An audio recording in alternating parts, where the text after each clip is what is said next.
Welcome, folks. We begin today a new mimer, a new Hasidic discourse. This one was said in 1975.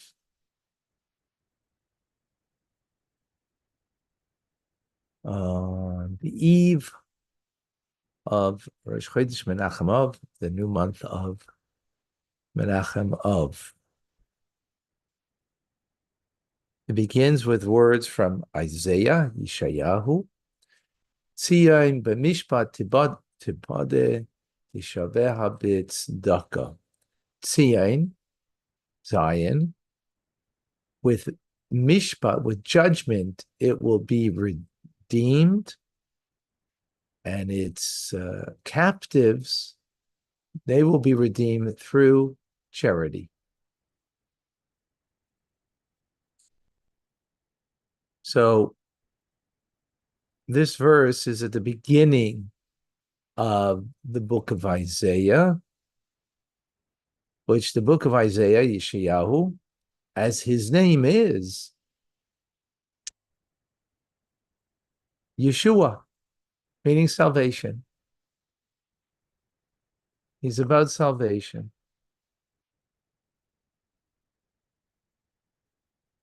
As the Gemara, the Talmud tells us, Yeshayahu, Isaiah, all about comfort, comforting the Jewish people.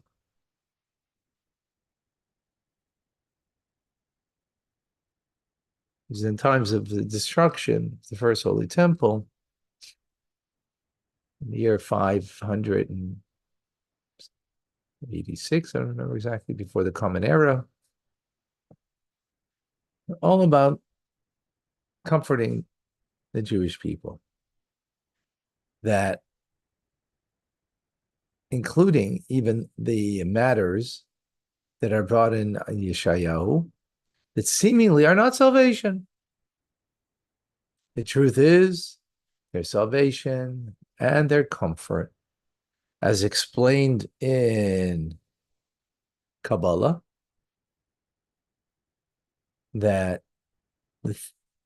they are, some of the matters there are what we call amtakas hagvures, the sweetening of severities. In other words, there are some things that are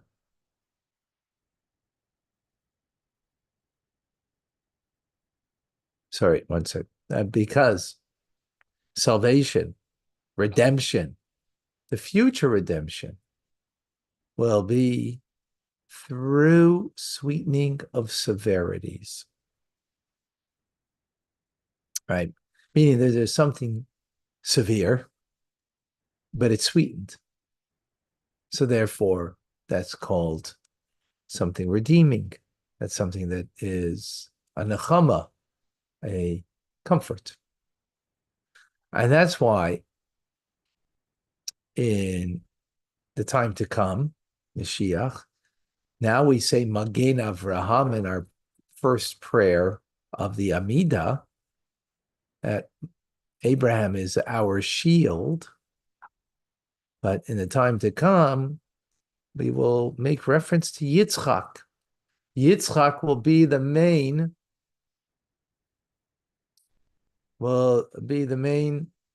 forefather, because Yitzchak, what he embodies is gvura, strength, right? What do we know about Yitzchak? He dug wells. Right? We don't know that much about him. Not that much of a narrative is said. One of the things we know is that he dug wells. And not only that, he reopened wells that were closed, that were dug in the days of his father, Abraham. Right? Digging wells is like a metaphor, even though he physically did it, but it's a metaphor for digging deep inside of ourselves, which takes strength, and that's gvura. That's gvura. So therefore, the book of Isaiah, Yeshayahu, is a book of salvations, as his name is, as we said, right? But there's two types. There's chasadim gluyim. There are kindnesses that are open and clear and obvious. And then there are those that are a sweetening of gavuras, of something that seems to be severe and strong-handed, if you will, right? Meaning gvura that was transformed into chesed, right? Something that was severe, that was, strong-handed, that was transformed into kindness, which they are even greater, more lofty than open, revealed goodness.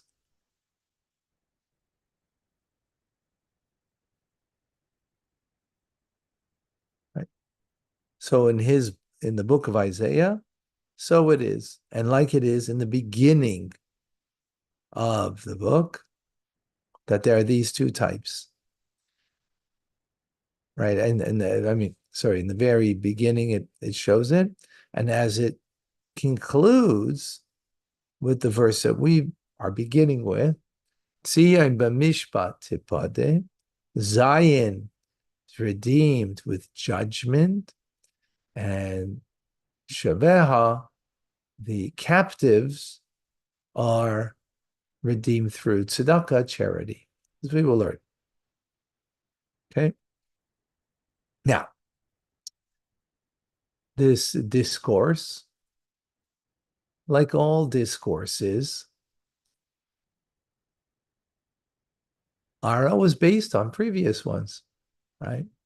Often it'd be based on the previous Rebbe, who the previous Rebbe would base on previous Rebbeim. This one is based on the Alter Rebbe, and not just him, but also the Tzemach Tzedek and others, that it's based on their teachings. Okay? That this verse is speaking about two components, two aspects. There's the idea of tzion. Tzion, which means a sign, a signpost. Siman in Hebrew, right, is in exile, and therefore it needs redemption. However, it's not captive, right? So you can be in exile, but that doesn't mean you're captive, right? Like, living in Montreal is exile, right? Doesn't mean we're captive. Living in communist country that you are, imprisoned for spreading Jewish teachings, well, that's exile. That's captive. That's being captive, right? So, so tzion is exile, that you need redemption, right? We need redemption from, Montreal, crazy politics, North America, crazy, right? As it is everywhere. Yeah, as it is everywhere.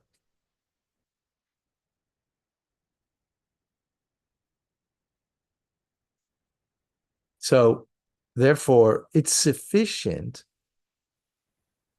for Tzion, Zion, that's in exile, that the redemption is going to be with mishpat, judgment, law, judgment. which we're going to understand what that all means. We're just laying out the land.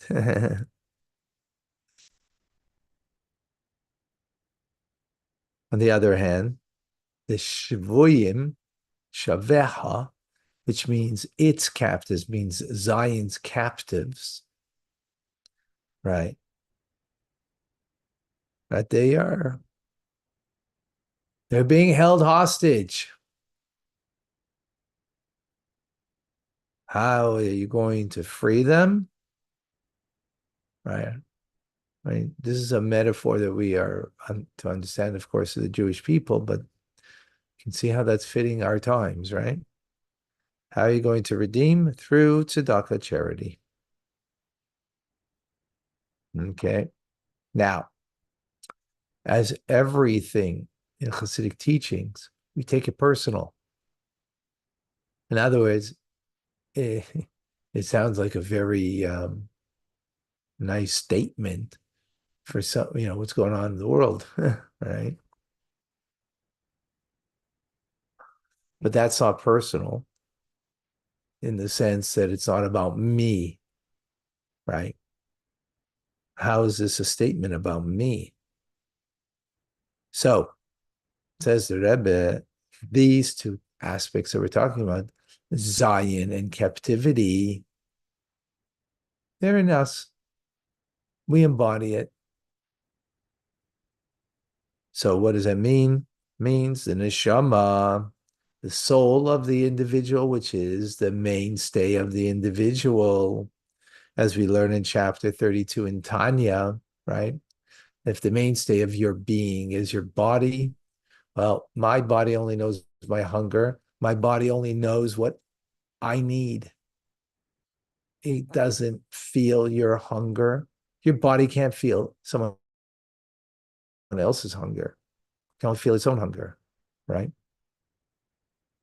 The soul, on the other hand, could feel someone else's hunger.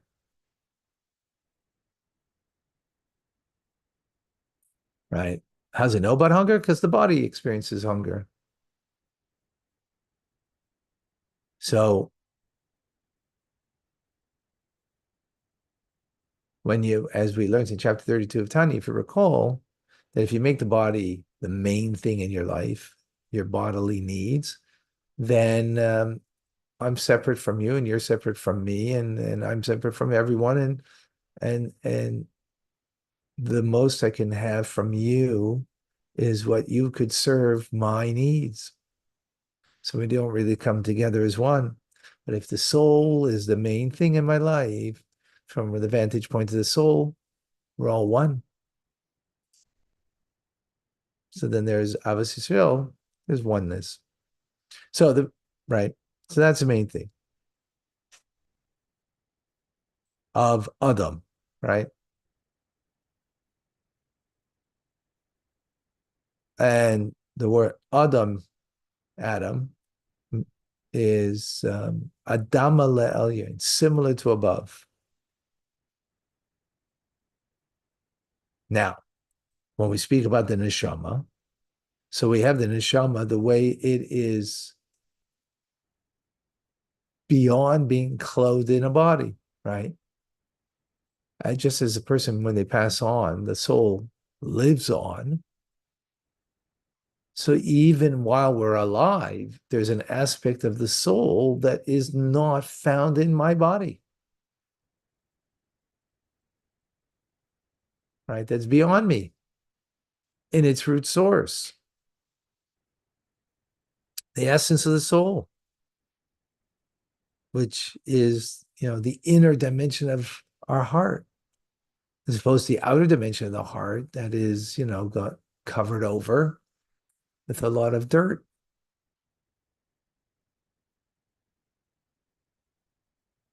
And then you have, of course, that portion of the soul that's enclosed in a body. We learned this in Tanya, if you recall. We right, we learned it with the rope about you have the neshama, the way it is on high, and the way it's down here. Up here, It's the soul and its root source in the Shekhinah, the divine presence, in God, right? Enveloped in the divine above. And down here, it's in the body, right? If we recall, we learned. And the connection from the root source of where we get from in the divine, from the Shekhinah, the divine presence, right? Constantly needs the breath of God that's breathed into our soul to give it life. That's what connects it from above to below.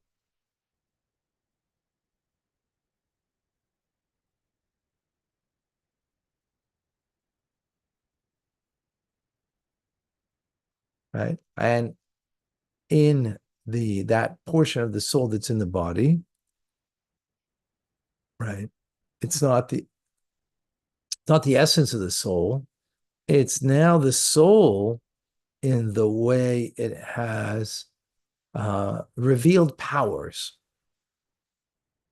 right? That they're enclosed,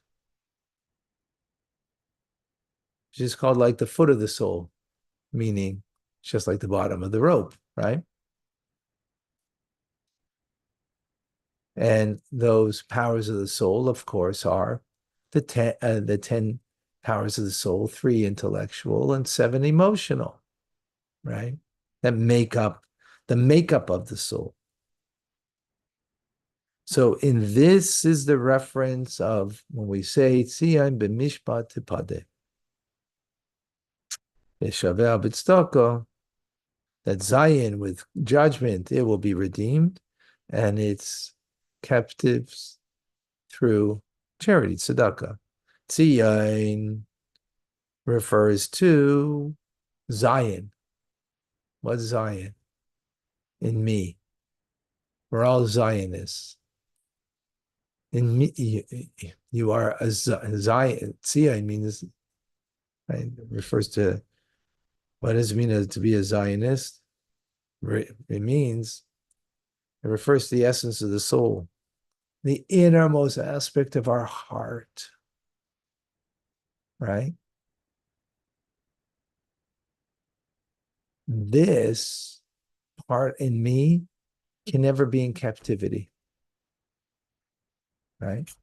Can never be in captivity. It can never be captivity, meaning that it's bound to klipa, lumazeh, to the other side, to negativity, that which is outside of godliness.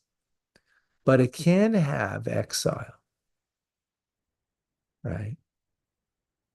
Meaning, just like in exile, we can't fully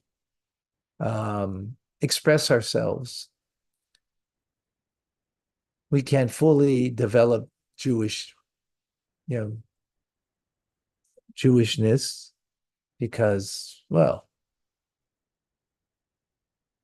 there's limitations based on the fact that we're in exile. Yeah, Sanhedrin, we don't have a high court, we don't have a holy temple, whatever. Well, I mean, that's exile itself, right? But there's limitations to this result. So there's a limitation, there's a gullus, is an exile to the soul, right? That can happen. But when it comes to the powers of the soul, not the essence of the soul, right? But the powers of the soul, but again, the 10, 3 intellectual and 7 emotional, there it's possible that there can be a captivity. And therefore, for that, you need tzedakah, you need charity.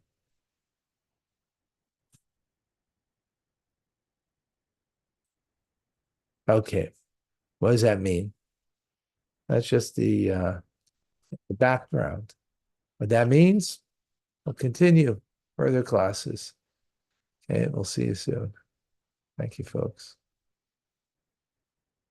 Thank you. Michael, welcome. Wow, good to see you're here. Hope you're doing well. God bless you. And to all of you.